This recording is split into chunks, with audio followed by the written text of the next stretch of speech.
ಒಳ ಮೀಸಲಾತಿ ಜಾರಿಗೆ ತರುವಲ್ಲಿ ರಾಜ್ಯ ಸರ್ಕಾರ ವಿಳಂಬ ನೀತಿ ಅನುಸರಿಸುತ್ತಿರುವುದನ್ನು ಖಂಡಿಸಿ ದಲಿತ ಪರ ಸಂಘಟನೆಗಳು ಬಂದ್ಗೆ ಕರೆ ನೀಡಿದ ಹಿನ್ನೆಲೆಯಲ್ಲಿ ಅಂಗಡಿ ಮುಂಗಟ್ಟುಗಳು, ಸಾರಿಗೆ ಮತ್ತು ಪೆಟ್ರೋಲ್ ಬಂಕ್ಗಳು ಬಂದ್ ಆಗಿದ್ದವು.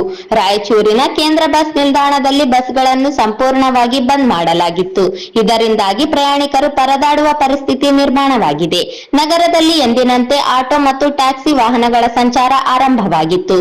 ಬಸ್ ಬಂದ್ ಹಿನ್ನೆಲೆಯಲ್ಲಿ ಪ್ರಯಾಣಿಕರು ಆಟೋ ಮತ್ತು ಟ್ಯಾಕ್ಸಿ ವಾಹನಗಳಲ್ಲಿ ತೆರಳಿದರು. ಬಸ್ ಇಲ್ಲದೆ ಇರುವುದರಿಂದ ಆಟೋ ಮತ್ತು ಟ್ಯಾಕ್ಸಿ ವಾಹನಗಳು ಪ್ರಯಾಣಿಕರಿಂದ ದುಬಾರಿ ಹಣ ಪಡೆಯುತ್ತಿರುವುದು ಕಂಡುಬಂತು. ಟ್ಯಾಕ್ಸಿ ಮತ್ತು ಆಟೋಗಳು ಬಂದ್ ನೆಪ ಮಾಡಿಕೊಂಡು ಪ್ರಯಾಣಿಕರಿಂದ ಹೆಚ್ಚುವರಿ ಹಣ ಪಡೆಯುತ್ತಿದ್ದು, ಈ ವೇಳೆ ಪ್ರಯಾಣಿಕರು ವಿರೋಧ ವ್ಯಕ್ತಪಡಿಸಿದರು. ನಗರದಲ್ಲಿ ಅಂಗಡಿ ಮುಂಗಟ್ಟುಗಳು ಸಹ ಸಂಪೂರ್ಣ ಬಂದ್ ಮಾಡಲಾಗಿದೆ. ಒಳ ಮೀಸಲಾತಿ ಜಾರಿಗೆ ಬೆಂಬಲ ಸೂಚಿಸಿವೆ. ಬಟ್ಟೆ ಅಂಗಡಿ, ಕಿರಾಣಿ ಅಂಗಡಿ, ಶಾಪಿಂಗ್ ಮಾಲ್, ಹೋಟೆಲ್ಗಳು, ಬಾರ್ ಮತ್ತು ರೆಸ್ಟೋರೆಂಟ್ಗಳು, ಪೆಟ್ರೋಲ್ ಬಂಕ್ಗಳು ಸಂಪೂರ್ಣ ಬಂದ್ ಮಾಡಿ ಬೆಂಬಲ ವ್ಯಕ್ತಪಡಿಸಿವೆ.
ನಗರದಲ್ಲಿ ವಾಹನಗಳ ಸಂಚಾರವು ಎಂದಿನಂತಿರದೆ ರಸ್ತೆಯಲ್ಲಿ ವಾಹನಗಳ ಸಂಚಾರ ಇಳಿಮುಖವಾಗಿತ್ತು.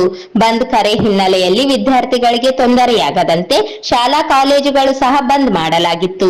ಎಪಿಎಂಸಿ ಮಾರುಕಟ್ಟೆಯಲ್ಲಿಯೂ ಕೃಷಿ ಉತ್ಪನ್ನಗಳ ಮಾರಾಟ ಖರೀದಿ ಬಂದ್ ಆಗಿತ್ತು. ರೈತರು ಹತ್ತಿ ಮಾರಾಟ ಮಾಡಲು ಬಂದಿದ್ದರಿಂದ ಕೊಂಚ ತೊಂದರೆ ಅನುಭವಿಸುವಂತಾಯಿತು. ದಸರಾ ಹಬ್ಬದ ಹಿನ್ನೆಲೆಯಲ್ಲಿ ಮೊದಲ ದಿನವಾದ ಇಂದು ನವರಾತ್ರಿ ಆಚರಣೆ ಮಾಡುವವರಿಗೆ ಮಾರುಕಟ್ಟೆ ಬಂದ್ ಆಗಿದ್ದರಿಂದ ಪೂಜೆಗೆ ಬೇಕಾದ ವಸ್ತುಗಳ ಖರೀದಿ ಬಂದ್ ಆಗಿತ್ತು. ಹಬ್ಬದ ಮೊದಲ ದಿನ ಬಂದ್ ಬಿಸಿ ತಟ್ಟಿದೆ. ರಾಯಚೂರು ಸೇರಿದಂತೆ ಜಿಲ್ಲೆಯ ಎಲ್ಲಾ ತಾಲೂಕಿನಲ್ಲಿಯೂ ಸಹ ಬಂದ್ ವಾತಾವರಣ ನಿರ್ಮಾಣವಾಗಿದೆ.